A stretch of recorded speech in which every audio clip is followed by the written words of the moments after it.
Money FM 89.3. Best of breakfast.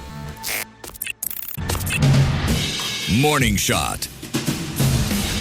Welcome to Morning Shot. I'm Audrey Seek, and Singapore marked the opening of its 15th parliament last Friday following the May 3rd general election. In his address, President Tharman Shanmugaratnam called for social mobility to remain a national priority, urged Singaporeans to strengthen unity, and warned that the seas ahead will be rougher and far less predictable than before. At the same time, he touched on bread and butter concerns like the cost of living and longer-term strategies such as harnessing AI and tackling climate change. To help us unpack the top takeaways and what they mean for businesses, families, and society at large, we're joined by Dr. Eugene Tan, Associate Professor of Law at Singapore Management University. Dr. Tan, it's always great to have you on the show. Good morning. Good morning, Audrey. Always a pleasure. Thank you for joining us. So let's begin with the overall message here.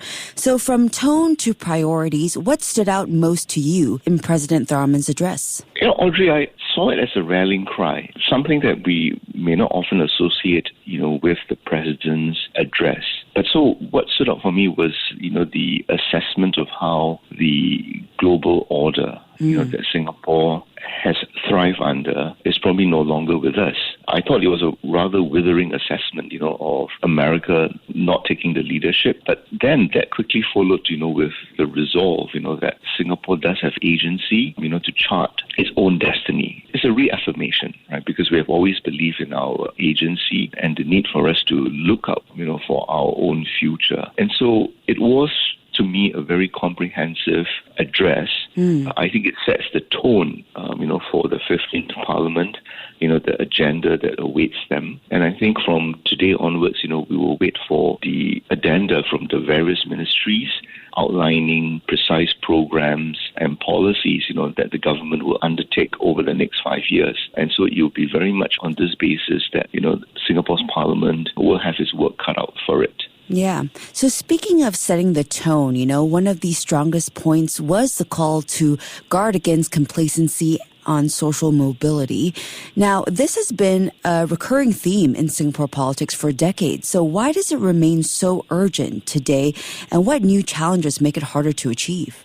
I think it's an excellent point, about, social mobility. I think it obviously reflects a concern, that social mobility, even though, as you rightly pointed out, much action has been taken and we have, in a way, seen less social equality. But on issues like social mobility, it is not something that is done over the course of a year or two, or even over the course of one parliamentary term. It is something that requires constant action. And I think all these goes to, the ultimate concern, that Singapore must be seen to be a place where everyone would have the ability to reach their full potential.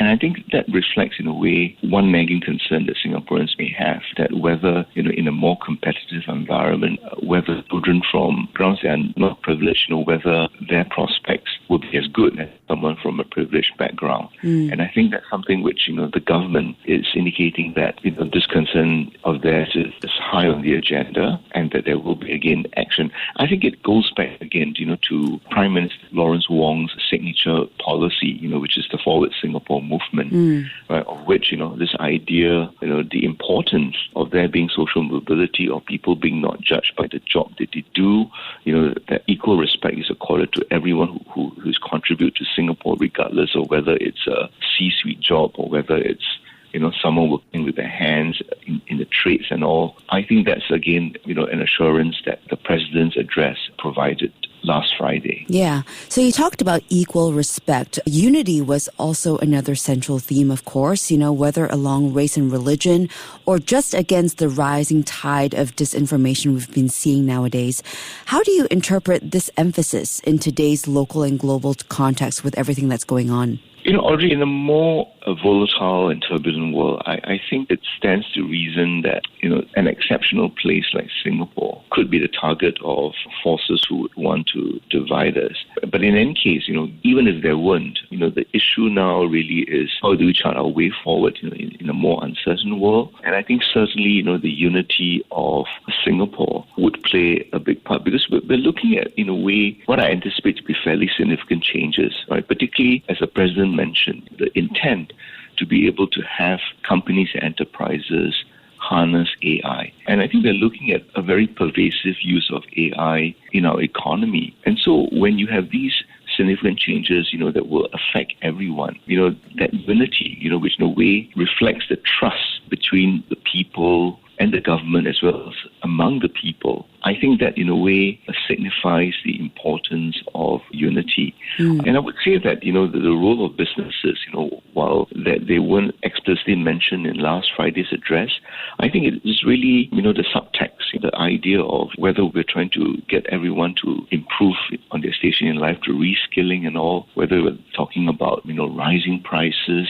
and here the need for companies, to harness AI. I think the role of businesses and enterprises is not something that when you're going through significant changes in society, particularly in the work front, that the government can do it alone. Yeah, so significant changes are what we can expect. We are in a changed world. So we also heard a different kind of reminder on Friday. Speaker Seah Kian Peng urged MPs to keep debates substantive, and he even joked that Parliament is not a TikTok live stream. So what does that tell us about the tone expected in this new term? And do you see it as a sign of how Singapore politics is possibly evolving with a younger, more diverse Parliament? Audrey, yes, I think that reminder from, the Speaker of Parliament was very much a timely and necessary one. We are looking at now parliamentary proceedings being live streamed. And so, the tendency or the temptation for parliamentarians to play to the gallery, which is a very long-standing term in the English language, in order to earn eyeballs and all.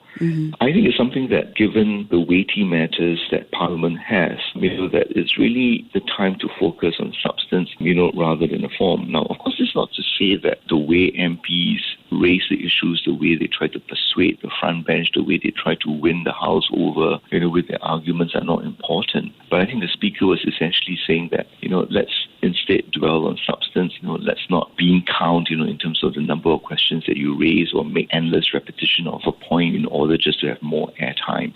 So I think, yes, it does signal the need for Parliament to be the institution that Singaporeans see as one, that is very focused on the agenda at hand. That is not about playing to the gallery, it's not about politicking, even though that there will be, right? But it has to be kept under control. That ultimately, Parliament's utility and how other people's life will be changed, will be determined by the substance of the laws and policies, that Parliament puts their mind to, rather than the performative dimensions, that we cannot run away from, when we talk about Parliament proceedings, but that they should be kept under control. Yeah.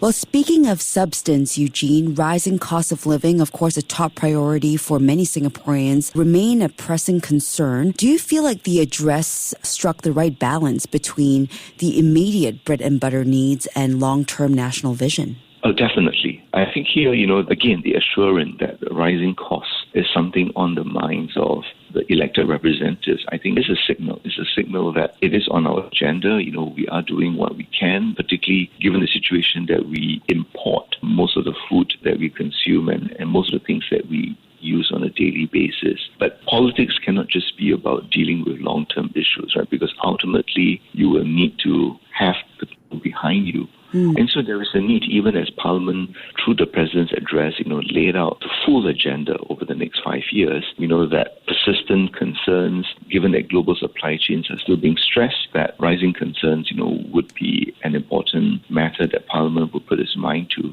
But I think that it is also a signal, although the word rental was not mentioned, hopefully Parliament will also set its mind to dealing with commercial rentals, because many businesses have argued, and I think there is a legitimate argument there, that this is something that is really affecting the way they're doing business and whether they can be going concerns as well. Yeah.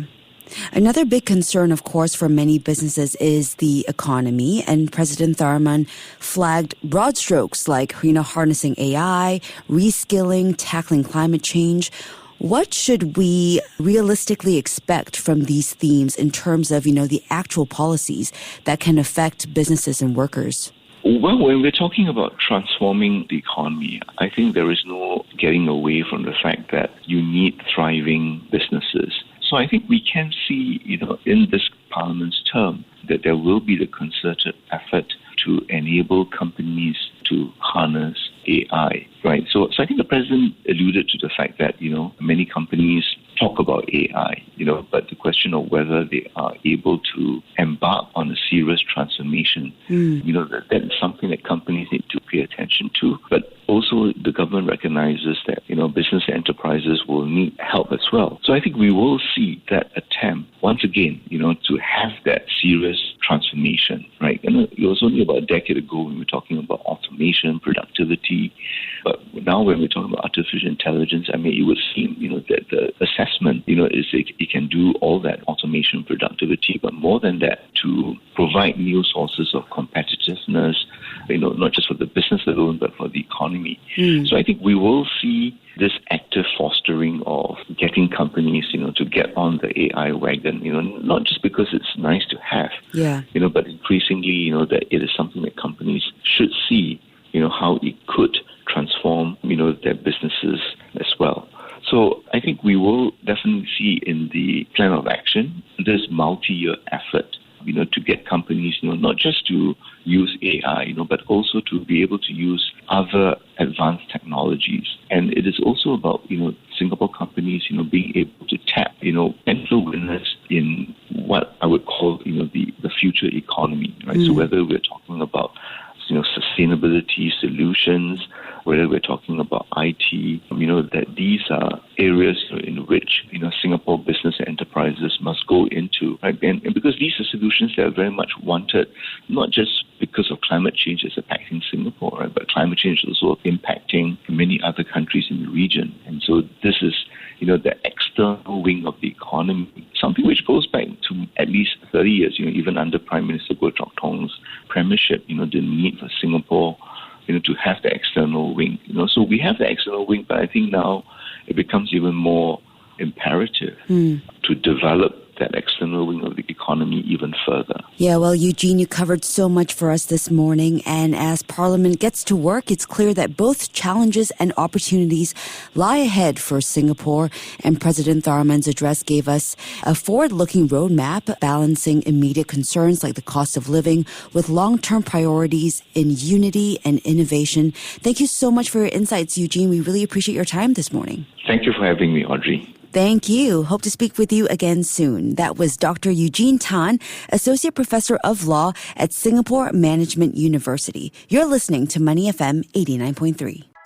To listen to more great interviews, download our podcasts at audio.sg or download the audio app. That's AWEDIO, audio at the App Store and Google Play.